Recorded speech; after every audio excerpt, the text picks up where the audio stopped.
Hello बच्चों, कैसे हैं आप लोग। उम्मीद करता हूं कि आप लोग स्वस्थ होंगे, प्रसन्न होंगे और पढ़ाई कर रहे होंगे। बेटा आज आपका जो इस तरह से सीरीज चल रहा है, जो आया हुआ क्वेश्चन है उस क्वेश्चन को डिस्कस किया जा रहा है और उस पर रिलेटेड आपका जो है पूरे थियरी का आपका कॉन्सेप्ट वहां पे क्लियर कराया जा रहा है।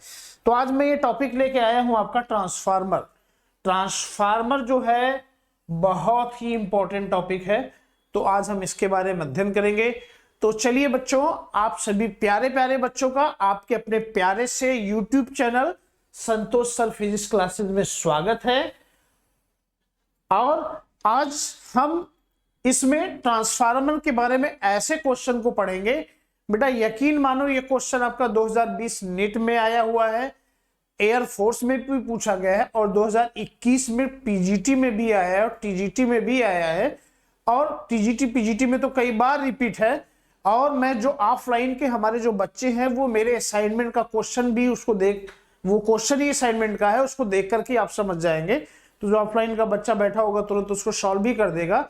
ये चांस है कि असाइनमेंट का आया हुआ क्वेश्चन पूछा गया है और अब तक जितने मैंने क्वेश्चन पूछे हैं नए बच्चों के लिए हो सकता है कि कॉन्सेप्ट क्लियर होने के बाद सॉल्व करें, लेकिन जितने पुराने बच्चे इसमें देख रहे हैं जो ऑफलाइन के क्लास में बैठे हुए हैं, बेटा आप लोग ईमानदारी से बताइए कि ऐसा कौन सा टॉपिक है जो नहीं पढ़ाया गया है। जो क्वेश्चन आया है वो आपके नोट्स के बाहर का है। तो चलिए कोई बात नहीं, आप तो समझ चुके हैं, लेकिन नए बच्चों को कौन बताएगा। तो नए बच्चों के लिए है कि मैं उस थ्योरी का कॉन्सेप्ट क्लियर करूंगा। कॉन्सेप्ट क्लियर हो जाने के बाद बच्चा आप उसके क्वेश्चन को खुद से अगर सॉल्व कर लेंगे तो ये मान लीजिए कि आपका कॉन्सेप्ट क्लियर है और आपने उसको अच्छे से सॉल्व कर लिया है और आप उस पे सारे क्वेश्चन कर ले जाएंगे। ठीक है, तो चलिए बिना विलंब करते हुए आगे बढ़ते हैं, क्योंकि वीडियो बहुत लंबा न खींचे, शॉर्ट में बनाना है। तो बेटा आज आपका ट्रांसफार्मर का इसमें डिस्कशन होगा, ट्रांसफार्मर क्या होता है। तो चलो बच्चा देखते हैं। यहाँ पे देखो ट्रांसफार्मर की ये सिचुएशन है, ये ट्रांसफार्मर का क्वेश्चन है ना। ये आपके ट्रांसफार्मर का क्वेश्चन है, इन्होंने ये दिया हुआ है आपका। तो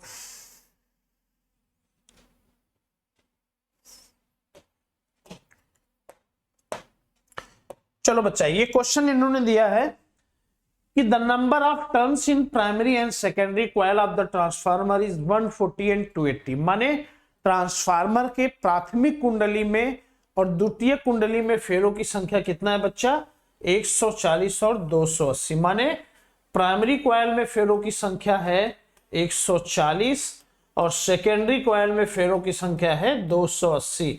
फेरों की संख्या तार को जितनी बार लपेटा जाता है वो बोला गया है। Find voltage in secondary coil given voltage in primary coil is इतना। प्राइमरी कॉइल का वोल्टेज बेटा दे दिया गया है 50 वोल्ट, सेकेंडरी कॉइल का ये वोल्टेज पूछ रहे हैं। ठीक है, आप लोग इस क्वेश्चन को अच्छे से देख लीजिए। मैं इसके थ्योरी का कॉन्सेप्ट क्लियर करूंगा और इस क्वेश्चन को आप सॉल्व करोगे। आप सॉल्व करके कमेंट करके आंसर बताओगे कि इसका आंसर क्या है, ईमानदारी से। ठीक है, मैं ट्रांसफार्मर का पूरा कॉन्सेप्ट क्लियर करता हूं। और बेटा मैं आपको जानकारी के लिए बता दूं कि ये क्वेश्चन आपके एयरफोर्स में भी आया हुआ है, पीजीटी टीजीटी में आया हुआ है। जो बच्चे पीजीटी के देख रहे होंगे या लेक्चरर के, बेटा ये सेम क्वेश्चन 2021 में आया है, टीजीटी या पीजीटी का क्वेश्चन है और कई बार ये रिपीट हुआ है।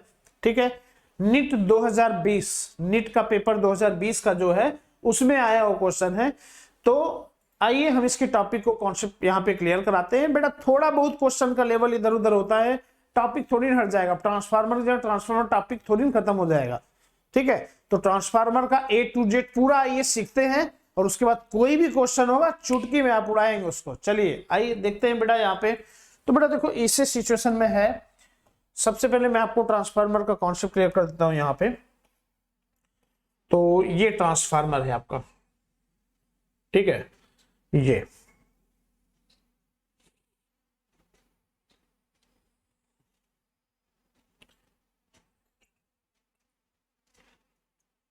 चलो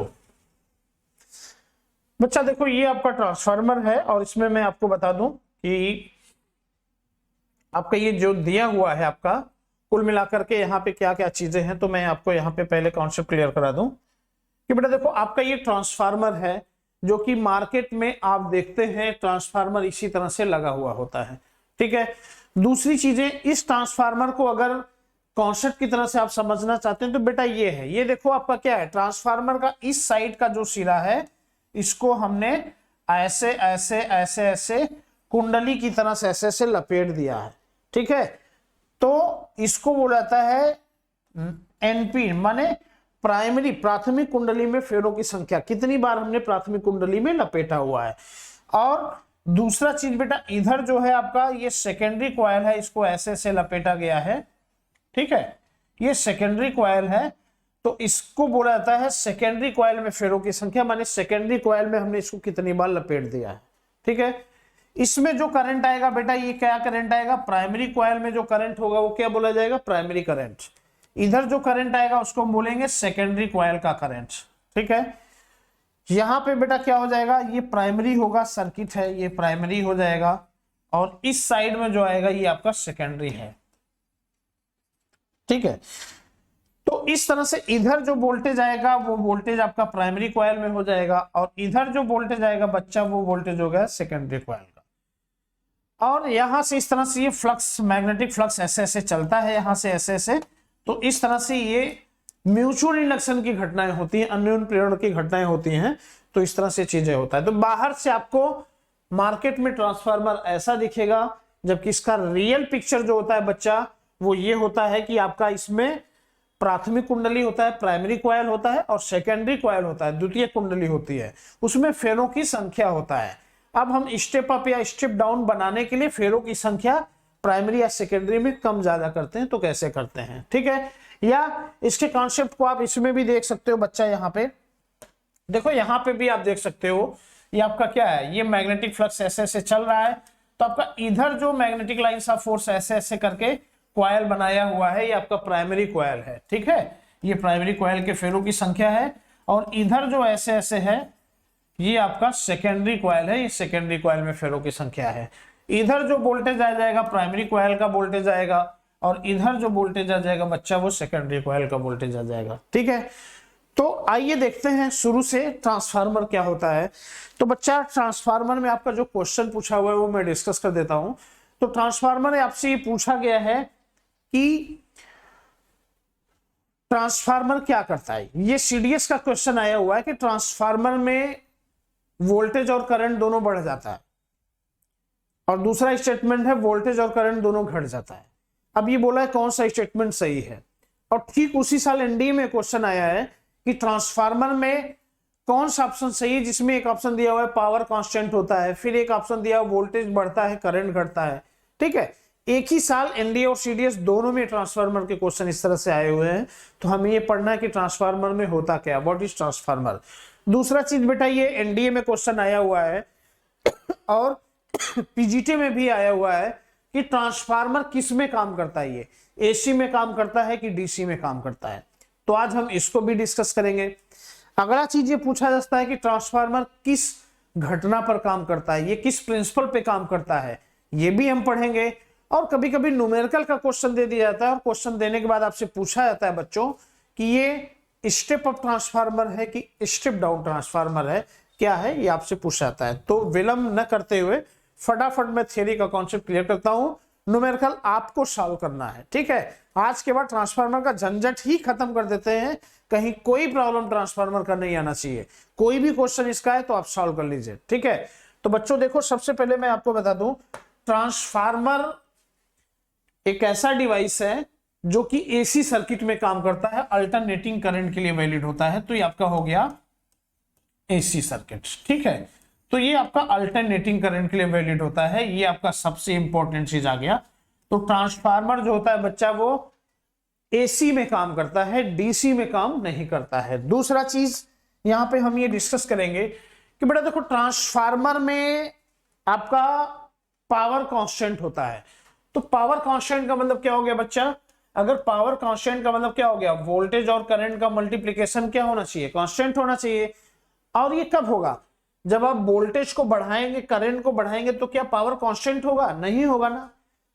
दूसरा केस, अगर आप वोल्टेज को घटाएंगे और करंट को भी घटाएंगे तो क्या पावर कांस्टेंट होगा, नहीं होगा, घट जाएगा। तो बेटा ऐसे सिचुएशन में हम क्या करते हैं, अगर हम वोल्टेज को बढ़ाएं और करंट को क्या करेंगे, घटा दें। तो बेटा अगर हम वोल्टेज को बढ़ाएं, करंट को घटा दें, तो ऐसे सिचुएशन में क्या होगा, वोल्टेज को जिस रेशियो में बढ़ाएंगे करंट को उसी रेशियो में घटा दें, तो दोनों का मल्टीप्लीकेशन कांस्टेंट आ जाएगा। तो इसका मतलब यहाँ पे पावर कांस्टेंट होगा। इस ट्रांसफार्मर की जो सिचुएशन होती है उसको हम कहते हैं स्टेप अप। ठीक है, तो ये ट्रांसफार्मर का सिचुएशन होता है स्टेप अप। दूसरा होता है अगर हम वोल्टेज को बच्चा घटा दें और करंट को क्या करें, बढ़ा दें, तो ऐसे सिचुएशन में क्या हुआ, वोल्टेज हमारा घट रहा है, कम हो रहा है, इसका डाउन आ रहा है। तो ऐसे सिचुएशन में वोल्टेज को जिस रेशियो में घटाएंगे करंट को उसी रेशियो में अगर हम बढ़ा देंगे तो पावर क्या आ जाएगा बच्चा, कांस्टेंट आ जाएगा। तो ये जो ट्रांसफार्मर बोला जाता है ये आपका कहा जाता है स्टेप डाउन। ठीक है, तो कुल मिलाकर की चीजें यहां पे हमने ये सीखा कि ट्रांसफार्मर क्या होता है। तो ट्रांसफार्मर, कुछ बच्चे बोल देते हैं कि एसी को डीसी में बदलता है। ना ना बेटा, एकदम गलती मत करना, ये कभी भी एसी को डीसी में नहीं बदलता है। ठीक है, ट्रांसफार्मर क्या करता है बच्चा, ये एक ऐसा डिवाइस है जो स्टेप अप में वोल्टेज को बढ़ाता है और करंट को घटा देता है, और स्टेप डाउन में वोल्टेज को घटा देता है तथा करंट को बढ़ा देता है। यही ट्रांसफार्मर का जो है काम होता है, और कोई काम नहीं होता है, इसमें पावर कांस्टेंट होता है। It means transformer is the device which increases voltage and decreases current in step up and decreases voltage and increases current in step down. ठीक है, अच्छा बच्चों, अब ये चीज आता है कि ट्रांसफार्मर किस में काम करता है, एसी में काम करता है, ये मैं आपको बता चुका हूं। यहां पे मैं पूरा थियरी एक्सप्लेन करने वाला हूं ट्रांसफार्मर का। दूसरी चीज आपसे पूछा जाए कि ट्रांसफार्मर किस घटना पे काम करता है, तो बेटा transformer work on the principle of mutual induction. तो बेटा देखो, ट्रांसफार्मर जो होता है वो म्यूचुअल इंडक्शन या अन्योन्य प्रेरण जिसको हम कहते हैं उसकी घटना पर काम करता है। तो ट्रांसफार्मर म्यूचुअल इंडक्शन की घटना पे काम करता है। ठीक है, तो आपको समझ में आ गया। म्यूचुअल इंडक्शन क्या होता है, एक कॉइल है दूसरा कॉइल है, एक कॉइल के फ्लक्स में चेंजिंग करेंगे तो दूसरे में चेंजिंग दिखेगा, इसमें चेंजिंग करेंगे तो इसमें दिखेगा, ये म्यूचुअल इंडक्शन होता है। और जिस कॉइल में चेंजिंग करेंगे फ्लक्स में, उसका ही ईएमएफ और इंड्यूस ईएमएफ करंट अगर चेंज होता है तो सेल्फ कहलाता है। तो ट्रांसफार्मर दो कॉइल है ना यहाँ पे, तो इसलिए म्यूचुअल इंडक्शन के प्रिंसिपल पे काम करता है। तो इसका मतलब क्या हो गया, ट्रांसफार्मर एक ऐसी युक्ति है जो एसी सर्किट में काम करता है, अन्योन्य प्रेरण के सिद्धांत पर काम करता है। ये स्टेप अप में वोल्टेज को बढ़ाएगा, करंट को घटा देगा, स्टेप डाउन में वोल्टेज को घटा देगा, करंट को बढ़ा देगा। इसमें ओवरऑल पावर आपका कांस्टेंट होता है। तो मुझे लगता है कि आपका ट्रांसफार्मर यहाँ पे इतना कॉन्सेप्ट क्लियर हो गया होगा। बेटा इसको रटना नहीं है, ऐसे देखो, स्टेप अप माने उठाना, पावर कांस्टेंट है, इसका मतलब वोल्टेज और करंट का मल्टीप्लिकेशन क्या होगा, कांस्टेंट होगा। तो ऐसे सिचुएशन में आप ये खोजो कि पावर कांस्टेंट कैसे होगा, अगर हम एक को बढ़ाएंगे दूसरे को घटाएंगे तभी कांस्टेंट होगा। अब नाम से चुरा लीजिए, जैसे आपका आता है स्टेप अप का मतलब उठाना, बढ़ाना, इसका मतलब वोल्टेज के क्या करेगा, बढ़ा देगा, तो करंट को घटा देगा। इसीलिए स्टेप अप में क्या करता है, वोल्टेज को बढ़ाता है, करंट को घटाता है। स्टेप डाउन का मतलब क्या होता है बेटा, कम करना मतलब गिराना।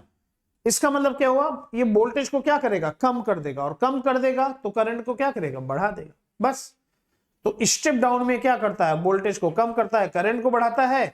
स्टेप अप में वोल्टेज को बढ़ाता है, करंट को कम करता है, बस। पावर कांस्टेंट होता है, अन्योन्य प्रेरण म्यूचुअल इंडक्शन के प्रिंसिपल पर काम करता है। ये एसी सर्किट के लिए वैलिड होता है। मुझे लगता है आपको इतना कॉन्सेप्ट समझ में आ गया होगा।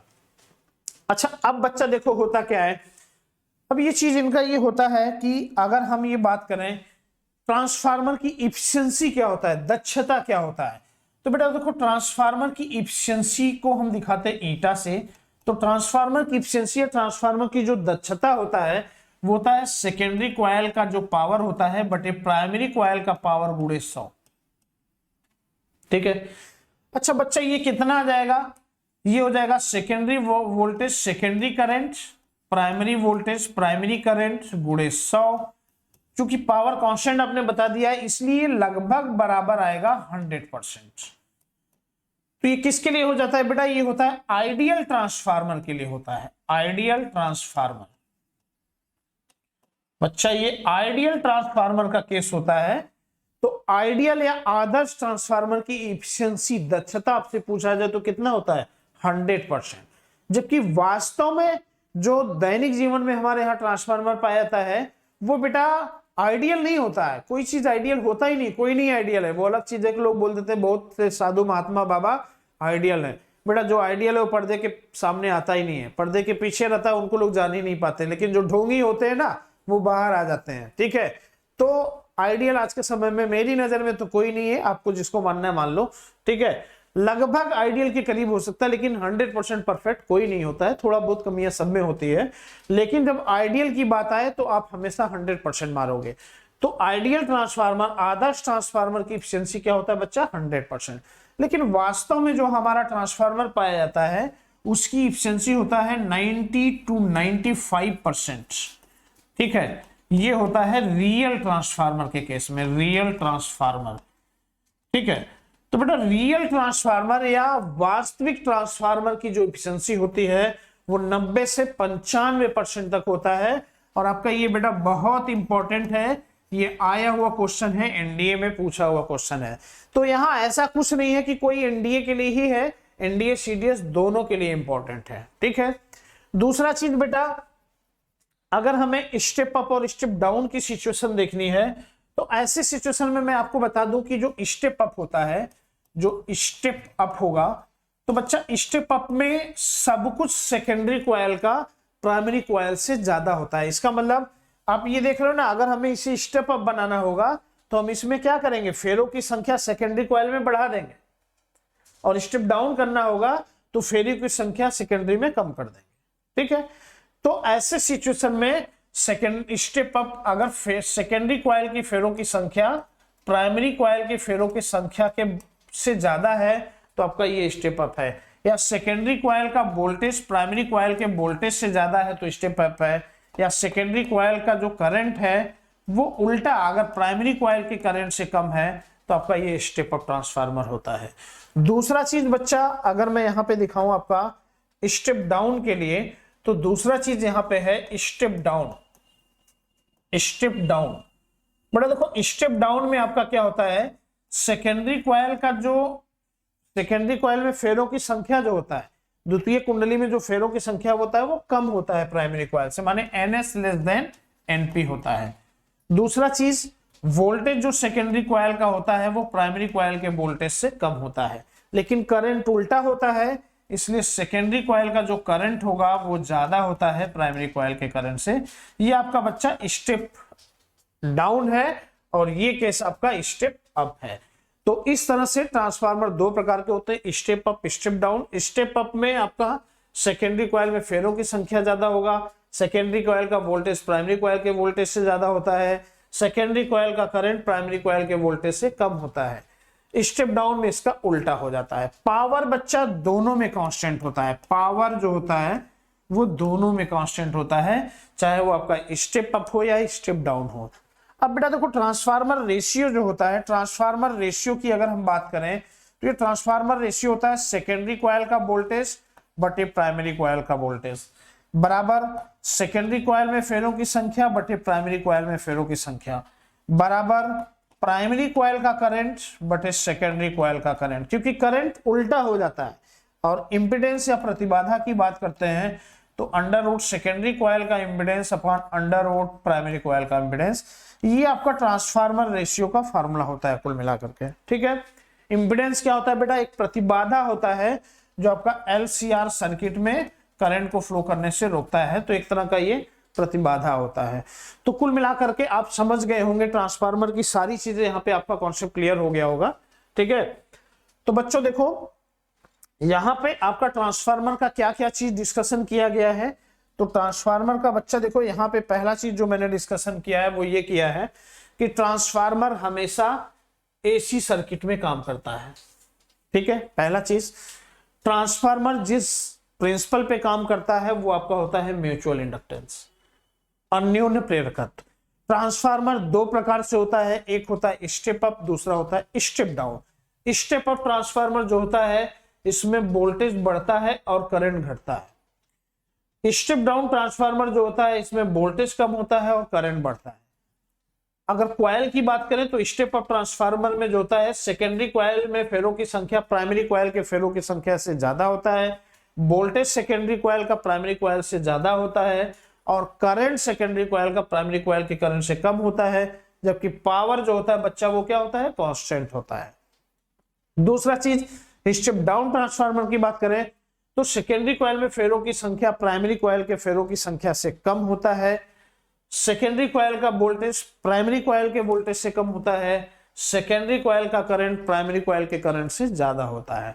तो स्टेप अप और स्टेप डाउन ट्रांसफार्मर दोनों की बात हो गई। ट्रांसफार्मर का जो इफिशिएंसी होता है बेटा वो आइडियल ट्रांसफार्मर के लिए आपका जो होता है वो 100% होता है, बहुत इंपॉर्टेंट ये पूछा जाता है।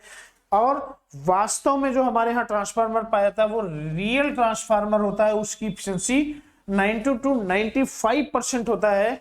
क्यों? क्योंकि उसमें ईडी करंट फ्लो करता है, भंवर धारा फ्लो करती है। जब ये फ्लक्स घूमेगा तो वहां पे एक इंड्यूस करंट उत्पन्न होता है, एक भंवर धारा आती है जिससे उसको गर्म कर देता है, इसीलिए ट्रांसफार्मर में तेल डाला जाता है, तो उस वजह से इसकी इफिशिएंसी कम हो जाती है। तो वास्तव में रियल ट्रांसफार्मर की इफिशिएंसी 90 to 95% आता है। दूसरा चीज ट्रांसफार्मर रेशियो अगर हम देखते हैं तो ट्रांसफार्मर रेशियो क्या होता है, सब कुछ सेकेंडरी अपन प्राइमरी होता है, बस करंट के केस में उल्टा होता है, प्राइमरी अपन सेकेंडरी होता है। तो बच्चों इस पे अब कोई भी न्यूमेरिकल आए, आपसे कोई भी चीज पूछा जाता है तो मुझे लगता है ट्रांसफार्मर का सारा कॉन्सेप्ट अच्छे से क्लियर हो गया आपको, आप सारी चीज अच्छे से कर सकते हैं इस पे। अब बच्चों देखो यहाँ पे आपका क्वेश्चन अगर मैं डिस्कस करूं तो आपका क्वेश्चन ये इन्होंने दिया है, ये क्वेश्चन दिया है बेटा, देखो इन्होंने ये क्वेश्चन दिया है कि सेकेंडरी कॉइल में प्राइमरी कॉइल में फेरों की संख्या उन्होंने दिया है 140 और सेकेंडरी कॉइल में फेरों की संख्या दे दिया है 280, ठीक है। और प्राइमरी कॉइल का वोल्टेज इन्होंने दे दिया है 50 और सेकेंडरी कॉइल का वोल्टेज पूछ रहे हैं। तो बच्चा ऐसी जगह पे क्या हो जाएगा, ऐसी जगह पे हो जाएगा 280/140 सेकेंडरी कॉइल का वोल्टेज अपन प्राइमरी कॉइल का वोल्टेज बराबर सेकेंडरी कॉइल में फेरों की संख्या बटे प्राइमरी कॉइल में फेरों की संख्या बराबर सेकेंडरी कॉइल का वोल्टेज बटे प्राइमरी कॉइल का वोल्टेज। तो ये क्या हो जाएगा 140 दूनी 280 50 दूनी 100। तो सॉल्व करके ये सॉल्व करेंगे तो ये बच्चा क्या आ जाएगा, सेकेंडरी कॉइल का वोल्टेज जो आ गया वो 100 वोल्ट आ गया। इसका मतलब आप देखो सेकेंडरी कॉइल का वोल्टेज 100 वोल्ट आया और प्राइमरी कॉइल का वोल्टेज कितना दिया हुआ है 50 वोल्ट दिया हुआ है। इसका मतलब सेकेंडरी कॉइल क्या है, यहाँ पे VS ग्रेटर देन है VP, इसका मतलब ये क्या है, स्टेप अप ट्रांसफार्मर है। क्लियर हो गया? तो इस तरह से आपके सारे डाउट्स यहाँ पे क्लियर हो जाएंगे। ये क्वेश्चन आपका पूछा हुआ था, तो इस तरह से आपका जितना भी क्वेश्चन इसमें पूछा गया है NDA CDS air force navy NIT lecturer का सारा कॉन्सेप्ट क्लियर हो गया है। इन पे रिलेटेड कोई क्वेश्चन आता है तो आप इनको ऐसे सॉल्व कर सकते हैं। अगर बेटा जैसे आपसे पूछ लिया जाए कभी कि प्राइमरी और सेकेंडरी कॉइल में वोल्टेज इतना है, प्राइमरी कॉइल में करंट इतना है, सेकेंडरी में करंट कितना होगा, तो ऐसे सिचुएशन में हम क्या करते हैं बेटा, देखो ऐसे सिचुएशन में हम दोनों का यहाँ पे जो फार्मूला लगा देंगे वो लगा देंगे VS/VP = IP/IS, ठीक है। वैल्यू पुट करेंगे हमारा आंसर आ जाएगा। तो इस तरह से आपका ट्रांसफार्मर रेशियो का न्यूमेरिकल के लिए फार्मूला बहुत इंपॉर्टेंट है, थ्योरी के लिए एफिशिएंसी 100% ये सब पूछता है तो बहुत इंपॉर्टेंट है बेटा। ये देखो lecturer TGT PGT NIT air force सबके लिए इंपॉर्टेंट है ये, और CDS के लिए भी इंपॉर्टेंट है। मुझे नहीं लगता कि इसके बाद आपका कोई क्वेश्चन डाउट्स फंसना चाहिए। अगर इसके बावजूद भी आपका कोई क्वेश्चन नहीं आता है तो आप जरूर मैसेज करेंगे और इनको आप अच्छे से इस थ्योरी को फोकस करोगे बेटा। ये आपका बहुत ही इंपॉर्टेंट टॉपिक है और इससे एक क्वेश्चन आपका आना ही आना है एग्जाम में, ठीक है। खास करके ट्रांसफार्मर पे कई चीजें पूछा था, कई बच्चे गलत कर देते हैं कि भाई ट्रांसफार्मर किस में काम करता है, AC में काम करता है कि DC में काम करता है, ट्रांसफार्मर किस प्रिंसिपल पे काम करता है, स्टेप अप में क्या करता है, स्टेप डाउन में क्या करता है। तो ये सब आपका कॉन्सेप्ट गलत नहीं होना चाहिए। ये NDA CDS दोनों में पूछा हुआ क्वेश्चन है और गलत स्टेटमेंट दिया था कि स्टेप अप में वोल्टेज करंट दोनों बढ़ता है, गलत है। उन्होंने 2 स्टेटमेंट दिया, पूछा कौन सा स्टेटमेंट सही है, ठीक है। तो उम्मीद करता हूं इस पे रिलेटेड आपके जो भी क्वेश्चन होंगे, जो भी डाउट होंगे, सब सॉल्व हो गए होंगे और आप कर ले जाएंगे। इसके बावजूद भी आपको कोई चीज नहीं समझ में आता है तो बेटा ये मेरा नंबर है, व्हाट्सएप नंबर, इस पे आप मैसेज कर दीजिएगा क्वेश्चन को, मैं आपको सॉल्व करके भेज दूंगा। एक्चुअली अब और भी आगे वीडियो का सिलसिला आपका शुरू हो जाएगा एक लेक्चर वाइज से। अभी तो मैं पेपर डिस्कस कर रहा हूँ। एक्चुअली बेटा 24 को टीसीएस का एग्जाम है, वो एग्जाम देने के बाद मैं फ्री हो जाऊंगा तो मैं इस पे अच्छे से काम करूंगा। हाँ, अगर आपको ये वीडियो पसंद आया है और सारी चीजें अच्छे से समझ में आई है तो बेटा इसको दूर दूर तक सभी बच्चों तक पहुंचाइए अच्छे से, ताकि जो बच्चा बहुत भारी भरकम फीस नहीं पे कर सकता है वो इसको अच्छे से पढ़ सके, समझ सके और अपने सपनों को साकार कर सके। बेटा ये बहुत ही इजी वे में पढ़ा रहा हूं। यही ऑफलाइन के क्लासेस में पढ़ाता था तो कितनी फीस होती थी वो सभी बच्चों को पता है। इलाहाबाद में डिफेंस में जो भी बच्चे पढ़ते हैं बेटा प्रेजेंट टाइम में 55 से 60 हजार रुपए फीस है उनका, ठीक है। और हर बच्चा 55 से 60 हजार फीस नहीं पे कर सकता। हाँ, इतनी ज्यादा फीस नहीं होनी चाहिए, फीस होनी चाहिए, मैं ये नहीं कहता कि फ्री में पढ़ाना चाहिए, फीस होनी चाहिए लेकिन उतना होना चाहिए कि जितना टीचर का भी काम चल जाए और बच्चा भी उससे सरवाइव कर सके। लेकिन बेटा ये 55,000 60,000 फीस देने के बाद बच्चा पूरी तरह से टूट जाता है। अगर उसका सिलेक्शन नहीं होता है और नहीं कुछ अच्छा पाता है तो दोबारा वो सोचता ही नहीं है कि वो कुछ कर पाया और घर वाले उसको बुला लेते हैं। इसलिए मैं चाहता हूं कि जो बच्चे फीस नहीं पे कर पाते हैं या किसी कोचिंग में जाकर के फंस गए, नहीं पढ़ पा रहे हैं अच्छे से, फीस बहुत भारी भरकम पे कर दिया है, तो भी इसको आसानी से पढ़ सके, अपने सपने को साकार कर सके। इसको बेटा दूर दूर तक सभी बच्चों तक पहुंचाइए, वो इसको आराम से अच्छे से पढ़े। बाकी आपका अगर कोई इस पे डाउट्स होगा तो आप बताइएगा, मैं उसको सॉल्व करूंगा। ठीक है बच्चा, आज का क्लास बस इतना ही है। Thank you very much.